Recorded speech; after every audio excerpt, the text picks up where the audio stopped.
Hello guys, कैसे हैं आप सभी लोग। स्वागत है आपका रोड टू हेवन के एपिसोड नंबर 20 में। चलिए अपने एपिसोड को स्टार्ट करते हैं। जैसे कि हमने लास्ट एपिसोड के एंड में देखा था, वो बंदा जो होता है वो सामने आ जाता है उसी बर्ड के और कह रहा होता है कि देखो यहाँ पे कुछ रूल्स है जिनको सभी लोगों को फॉलो करना होता है। वो रूल्स है कि अगर यहाँ पे जो पहले आता है, जो कि पहले शिकार को देखता है, वो शिकार उसका हो जाता है। एक तुम हो जिसको यहाँ पे से जाना चाहिए, ना कि मैं हूँ। मैं तो यहाँ पे नहीं हटूंगा क्योंकि मैं और मेरी टीम ने इस बर्ड को पहले देखा था, तो ये हमारा शिकार है। जबकि वो बंदा जो होता है अपने घोड़े से नीचे उतरता है। ये जो बंदा होता है बहुत ज्यादा हाई स्टेटस वाला बंदा होता है, इसकी स्टेटस ज्यादा होती है। वो दिखाते हैं एक मोटे बंदे को कि उसी लड़के को समझाने लगता है कि वो भी उसी टीम से होता है। तो वो मोटा उसको समझाते हुए कहता है कि ब्रदर जू, मैं चाहता हूँ कि तुम यहाँ से जल्दी से हट जाओ क्योंकि हम इस बंदे का सामना नहीं कर सकते। ये बंदा जो हमारे सामने है घोड़े पे, ये बहुत ज्यादा हाई स्टेटस वाला बंदा है। हमें अब इसको रास्ता दे देना चाहिए और प्लीज इसके रास्ते के सामने मत आओ। वो बंदा जो होता है घोड़े से नीचे उतरते हुए आता है और साथ ही वो जो मोटा बंदा रहता है उसको साइड करता है और कहता है उसके करीब जाते हुए कि तुम यहाँ पे रूल्स के बारे में बात कर रहे हो। जबकि ये जो बंदा होता है यानी वही मोटा बंदा फिर से यहाँ पे उसी यंग मास्टर की बात को बीच में से काट देता है और फिर कहने लगता है कि नो नो सर, हम यहाँ से चले जाएंगे। उसके कंधे पे हाथ रखते हुए उसे साइड करने लगता है और कहता है मैं और मेरी टीम यहाँ से चले जाएंगे, प्लीज ब्रदर आप यहाँ पे शांत हो जाइए यंग मास्टर। उसका साथ ही जू कह रहा होता है कि ब्रदर शेन, भला तुम ऐसे कैसे कह सकते हो कि हम यहाँ से इजीली निकल जाएंगे, हम यहाँ से भला क्यों निकलेंगे जबकि हमारी तो कोई गलती भी नहीं है। जबकि उसका ब्रदर शेन कह रहा होता है कि देखो ब्रदर जू, हमें यहाँ पे निकलना होगा क्योंकि ये जो लोग हैं ये बहुत ज्यादा पावरफुल है, हम इनका सामना नहीं कर सकते। ये चीज जो होते हैं, ये जो पावरफुल लोग होते हैं, ये अपने रूल खुद ही बनाते हैं क्योंकि इनके पास स्ट्रेंथ है और हमारे पास स्ट्रेंथ अभी नहीं है, तो हम कुछ भी नहीं कर सकते। तो जल्दी से यहाँ पे इन सभी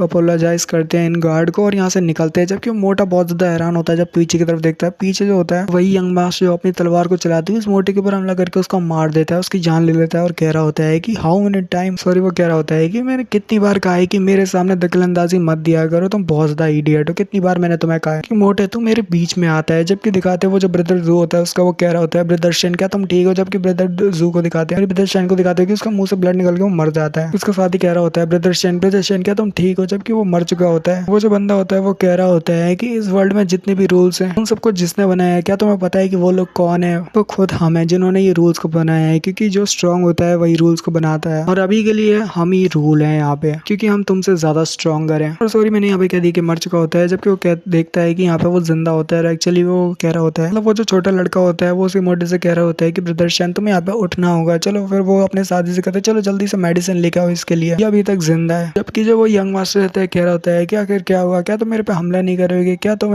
एरोगेंट को शो नहीं करोगे जो थोड़ी देर पहले अपना एरोगेंट शो कर रहे थे। जबकि वो लड़का बहुत ज्यादा गुस्सा होता है और कहता है ठीक है मैं यहाँ पे तुमसे फाइट करूंगा। जबकि वो आगे बढ़ने लगता है कि जब जो ब्रदर शेन होता है कहता है कि देखो यहाँ पे इतना ज्यादा जल्दबाजी मत करो ब्रदर जू, मेरे ख्याल से हम सभी को यहाँ से निकल जाना चाहिए, ये बेहतर होगा। जबकि लड़का भी कहता है अच्छा ठीक है हम यहाँ से चलते हैं। तो सभी जो होते हैं मतलब वो चारों लोग जो कि यहाँ पे बर्ड को पहले देखने के लिए आए हुए थे, पकड़ने वाले थे, कि तभी द गार्ड के लोग आगे बढ़े और उन्होंने उनके शिकार को छीन लिया। जितने वो लोग होते हैं वहां से चले जाते हैं। जबकि वो जो मोटा बंदा रहता है वो यहाँ पे कह रहा होता है कि जरा यहाँ पे रुको, क्या तुम्हारे लीडर का नाम पेंग है। जबकि वो लोग कह रहे होते हैं कि हाँ सही कहा। मोटा कह रहा होता है कि अच्छा ठीक है, तुमने यहाँ पे जो गलती किया उसके लिए तुम्हारे पूरे जो लिंजियान है उसको यहाँ पे डिसअबेंडेंट तुम्हें करना होगा और साथ ही उस पेंग से भी जाके कह देना कि तुम्हारा अगर 3 दिन के अंदर ये लिंजियांग जो ये ग्रो है अगर ये डिसबैंड नहीं हुआ तो यहाँ पे जो आगे होगा उसके लिए मुझे जिम्मेदार मत के ठहराना। चलो ठीक है अब यहाँ से दफा हो जाओ। वो सभी लोग वहां से चले जाते हैं। जबकि लड़की कह रही होती है तो बहुत ज्यादा ही गलत हो गया। जबकि यहाँ पे जो जियांगली होता है वहाँ पे अचानक से आता है और कह रहा होता है कि तुमने जिन गार्ड्स के बारे में यहाँ पे अभी मुझे बताया था वो तो बिल्कुल अलग है इन सभी से। लड़की कहती है जियांगली अभी तुम कहाँ चले गए थे। जबकि दिखाते वो लड़की फिर कह रही होती है कि ये तुम्हें यहाँ पे ये कहाँ से मिला। जबकि दिखाते उसके हाथ में बड़ा सा एक एग होता है। बहुत ज्यादा हैरान होती है और कहती है ये अंडा कहाँ से आया, आखिर ये क्या है। जबकि यहाँ पे जियांगली कह रहा होता है कि ऑफ कोर्स ये एक एग है, तुम्हें पता नहीं क्या। वो लड़की कह रही होती है तो बहुत ज्यादा ही भारी है जियांगली, ये एग तुम्हें कहाँ से मिला, जबकि ये बताओ। जबकि यहाँ पे जो जियांगली होता है दिखाते कि वो गायब हो चुका होता है। कहती है क्या फिर से नहीं, फिर से वो लड़का यहाँ पे गायब हो चुका है। जो द गार्ड के जो सोल्जर्स वगैरह रहते हैं उनमें से एक बंदा कह रहा होता है कि पैंथर, वही मोटा बंदा जिसके पास जेड स्नेक है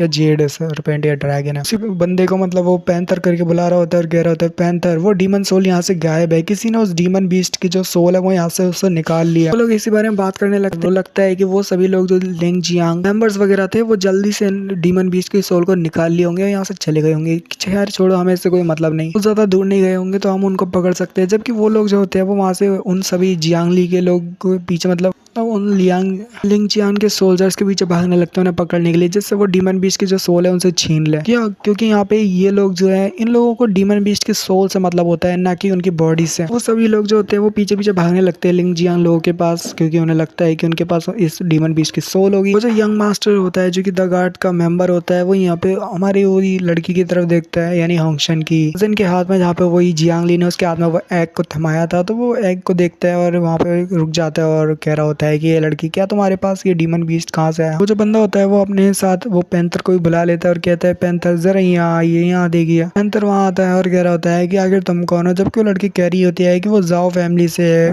उसका नाम जाओ होंगलिंग है और वो किंग शिंग जाओ फैमिली से है। वो लोग यहाँ पे देखते हैं कि वो जाओ फैमिली से है, जबकि यहाँ पे जाओ होंगलिंग जो होती है वही लड़की, वो यहाँ पे कह रही होती है कि अब क्या क्या तुम यहाँ पे हमारी जाओ फैमिली को भी डिसबैंड करने वाले हो, हमारी जाओ फैमिली को भी यहाँ पे बंद करवाने की फिराक में हो? जो लड़की होती है ये ऐसा बहुत ज्यादा कमेंट के साथ बोल रही रहती है। तो यहाँ पे जो वो लड़का रहता है जो भी वो द गार्ड के साथ रहता है, गुस्सा हो जाता है और कहता है जाओ फैमिली, तुम्हारी जाओ फैमिली एक छोटी सी फैमिली हो, तुम इतना घमंड के साथ हमें कैसे यहाँ पे बोल रही हो? जबकि उसके साथ वाला कह रहा होता है कि यहाँ पे एक्चुअली बात ये है कि इनके जो एंसेस्टर थे वो यहाँ पे किरिन रह चुके हैं, इस वजह से ये लड़की बहुत ज्यादा घमंड के साथ बोल रही है। कि बगल वाला जो वही यंग मास्टर होता है बहुत ज्यादा हैरान होता है, कहता है किरिन किरिन तो बहुत ज्यादा स्ट्रांग होते हैं। मुझे समझ में आया कि ये लड़की यहाँ पे इतना ज्यादा एटीट्यूड क्यों शो कर रही है, मतलब इतना ज्यादा घमंड क्यों शो कर रही है। जबकि पैंथर कह रहा होता है कि मैंने यहाँ पे सारी चीजों के बारे में सुना है, यहाँ पे जो भी बात है तो मैं तुम सभी को बताता हूँ। एक्चुअली में इनकी जो जाओ फैमिली थी ये ओल्ड समय में बहुत ज्यादा पावरफुल रह चुकी है। इनकी इस फैमिली में किंग शिंग जाओ फैमिली में यहाँ पे किरिन बाहर निकला था, तब से इनकी जो फैमिली बहुत ज्यादा फेमस हो गई थी। पर वो सारे पुराने दिन थे, अब यहाँ पे वो जा चुके हैं, अब यहाँ पे नया एरा चालू हो चुका है। मैं यहाँ पे थोड़ी रिस्पेक्ट शो कर रहा हूँ इस लड़की के प्रति, इस वजह से चलो यहाँ पे से हम चलते हैं, इस लड़की से ज्यादा कुछ बातें वगैरह नहीं करते। चलो यहाँ पे हम नेक्स्ट अपने शिकार को पकड़ते हैं, जो कि वही लोग हैं लिंग जियांग जो ग्रुप है अभी अभी जो डीमन बीस्ट की सोल को लेके गए हैं। हमें उन्हें पकड़ना होगा इससे पहले कि वो ज्यादा दूर भाग जाए। वो लोग वहां से निकल पड़ते हैं उन्हें पकड़ने के लिए। तभी यहाँ पे हमारा जियांग ले आता है और कहता है कि ये तुम्हारी जो फैमिली है जाओ किंग शिंग फैमिली तो जैसे बहुत ज्यादा फेमस है, यहाँ पे बहुत सारे लोग जानते हैं तुम्हारी फैमिली के बारे में। लड़की कह रही होती है कि तुम यहाँ पे कहाँ पे चले गए थे, अब वापस आ गए। जियांग ली कह रहा होता है कि तुम भूल गई हमारी वो सिल्वर कॉइन्स के बारे में। बंदा बोल रहा था कि वो 20 सिल्वर कॉइन देगा अगर हम उनके मामले में दखल अंदाजी नहीं करते। तो मैं वही लेने के लिए गया हुआ था, मैं लेकर आ गया हूँ। जाओ की स्पीड बहुत ज्यादा होती है, सॉरी जियांग ली की स्पीड। लड़की बहुत ज्यादा हैरान होती है और कहती है कि क्या तुम पागल हो चुके हो, क्या तुम्हें इतनी सारी बातों में अब यहाँ पे इतनी सारी चीजें हो गई, तुम्हें यहाँ पे 20 सिल्वर के कॉइन याद आ रहे हैं? लड़की हमारे हीरो पे बहुत ज्यादा चिल्लाती है और कह रही होती है कि मैं इस बारे में नहीं जानती, पर मेरी जो सिस्टर है वो यहाँ पे तुम्हारे बारे में बहुत सारे कॉम्प्लीमेंट देती है। और वो लड़की वहां से आगे की तरफ बढ़ जाती है, जबकि यहाँ पे हमारे हीरो भी उस एग को पकड़ा हुआ होता है और कहते हैं इनसेन। नेक्स्ट सीन में वही जो लिंग जियान के जो ग्रुप वगैरह होते हैं जो कि उसी डीमन बीस्ट को मार रहे रहते हैं और पकड़ रहे रहते हैं, वो सभी का सीन दिखाया जाता है कि यहाँ पे हमारा जियांग ली होता है उनके पास आया हुआ होता है, जहाँ पे वो उनसे 20 सिल्वर कॉइन लेने के लिए आया हुआ था, वहां से वो लेके चला गया है। तब उसके जाने के बाद दिखाते वो सभी लोग देख रहे होते हैं कि उनका जो ब्रदर शेन होता है जिसके ऊपर उसी यंग मास्टर ने तलवार को स्टैप किया होता है, वो दिखाते कि वो हील हो गया होता है वो एरिया, जिसको देख के ब्रदर जूच होता है बहुत ज्यादा हैरान होता है और कहता है सेलेस्टियल स्पेल, ये तो बहुत ज्यादा पावरफुल स्पेल है जो कि एक हीलिंग टाइप का स्पेल है। वो लड़का आकर था कौन, वो यंग मैन, वो बहुत ज्यादा पावरफुल था। क्या वो यहाँ पे एक मॉन्क था, उसने यहाँ पे इतनी इजीली हमारे जो ब्रदर शेन की जो वॉन्ड है उसको हील कर दिया इतनी आसानी से, भला कोई कैसे कर सकता है? वो लड़का शायद एक मॉन्क ही था जो कि बहुत ज्यादा स्ट्रांग था। फिर से सीन शिफ्ट होता है और हमें दिखाया जाता है हमारे हीरो वहाँ पे जा रहा होता है। वो लड़की से पूछ रही होती है कि क्या ये हैच हो सकता है, जबकि हमारा हीरो कह रहा होता है कि हाँ ये हैच हो सकता है। होंगलिंग बहुत ज्यादा हैरान होती है और कह रही होती है क्या वाकई में, पर ऐसा होना इम्पॉसिबल है, ये हैच नहीं हो सकता। इसी के साथ ही वाले एपिसोड को यहीं पे खत्म करते हैं। चलिए लाइक करो, पसंद आता है, मिलते हैं वीडियो में। Good bye